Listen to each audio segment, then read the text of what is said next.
Developing story elements. In other sessions, we've said that players can introduce people, things, places, and events. Now, one of the key things in any story is believability. Effective stories usually spend time developing elements as they're introduced, by which we mean adding enough detail to make them interesting and believable and provide a frame of reference that'll help the audience make sense of later events. But a really important point is that you only need enough detail to establish believability, which can sometimes be minimal. For example, the fisherman and his wife, like many fairy tales, introduces story elements and develops them with the lightest of sketches. This snippet introduces 5 story elements, but only really develops 4 of them. We get the shack's physical qualities, it's filthy as a piss pot. We get the fisherman's daily routine, every day he fished and fished. We get a brief physical quality for the sea, it's clear. And we get the flounder's physical qualities, it's a great big flounder. Compare this to the type of detailed description we might find when introducing a character or other element in a contemporary novel. This snippet introduces Dad and then develops his character using physical features, narrator judgments, memories, metaphor, and behavior. Each of these levels of detail is fit for its own context.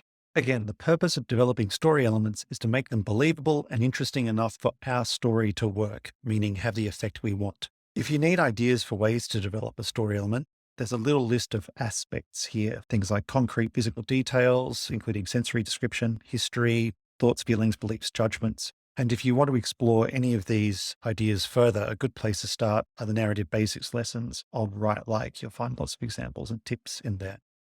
Now, why do we use the term develop and not describe? They're very similar terms, but they're not quite the same.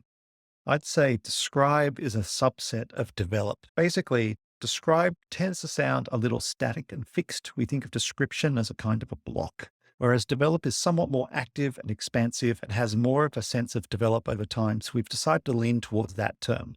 Another way to think about it is Frankenstories has a lot in common with improvisation and theatre sports. And in theatre, performers don't describe. They have to accumulate detail through performance over time. So again, the word develop feels more appropriate in this context. So let's look at some example Frankenstories and see how this appears in the context of a game. This Frankenstory introduces key elements quickly and effectively using minimal detail. It gives us a good robot with a sense of humor who's made of much needed metal while the colony is in crisis and the narrator has to make a difficult choice about some unspecified but presumably fatal process. Other Frankenstories develop elements in more detail. This snippet introduces a character and a cup and implies the character has been poisoned by developing her reaction, including physical sensations, thoughts, and emotions. So this is an example of developing an event or process.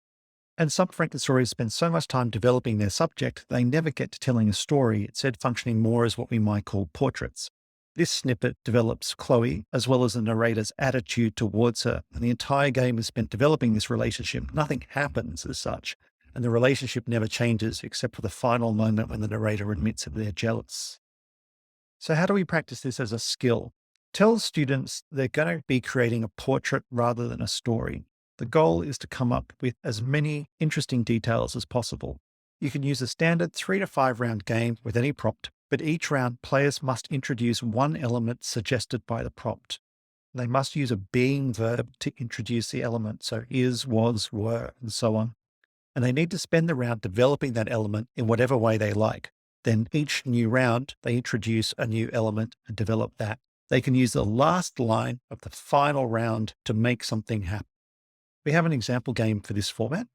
Details about the accident. So you'll see this is setting up a scene here with this kid and a crashed car. Each round focuses on one element. So the first round starts with there is a boy. His name is Carl. Note the passive tense. And it's a description and development of him. The accident was crazy, developing that. My bike was wrecked, developing the bike. The emergency services people, developing them. The insurance policy, developing that. And then the last line, something happens when Carl saw me hesitate. He said, how about a special payment plan just for you? Using passive being verbs in this way is key to making this game work. It forces you into descriptive mode. It helps cut off the risk of a story developing, which in this game you actually don't want to have happen. You just want players to focus on developing static items. Another tip is players can get confused about developing events and situations versus advancing the story and making things happen. It's a really slippery concept if you focus on it in detail like this. But a good rule of thumb is If you are developing the situation, it shouldn't change in any meaningful way. So you can describe a fire and you can describe firemen going around and putting the fire out. You can describe people standing on the sidewalk. You can describe smoke and flames and sirens, but you can't have a character actively put the fire out. That's focusing on narrative action. So you can describe a situation, a background event. You can develop that in a way that includes action, but you don't put a character in to actually do anything. You can play some variations on this game if you want. So players could introduce one element in round one, and then they have to introduce a new sub element every round. So they're drilling down in detail. For instance, if the first element's a chair, then every subsequent round has to be some smaller element of the chair. So drilling into its fabric or the legs or its history. And players can't introduce a new element such as a bus or a robot or a character or whatever, unless it's part of developing the chair. So this version forces players to dig really deep. And we've got an example of this game as well about this frog guy. So it was a Brazilian frog. The frog's eyes were black and glossy as pearls. The frog's hands were delicate. The frog's leap was most impressive. The frog's soul was as remote as a pulsar. And then a tilt at the end, then one day it spoke. So you can see again, passive tense, but it's staying focused on the frog the whole time, not introducing any of the other elements that might have been inside this picture. Another possible variation is that you as a teacher specify an aspect of an element to develop each round. So if you want to push students to explore new ways of describing, you can tell them to focus on, say, character or setting or events or physical detail, thoughts, feelings, habits, routine behavior, history. You can tell them what to develop in each round. There are a bunch of other notes in this lesson that we haven't covered here. The difference between developing and advancing, situation, story, ways to tie this back to grammar of time and tense. You find all those notes on the page in Write Like. We've also got handouts.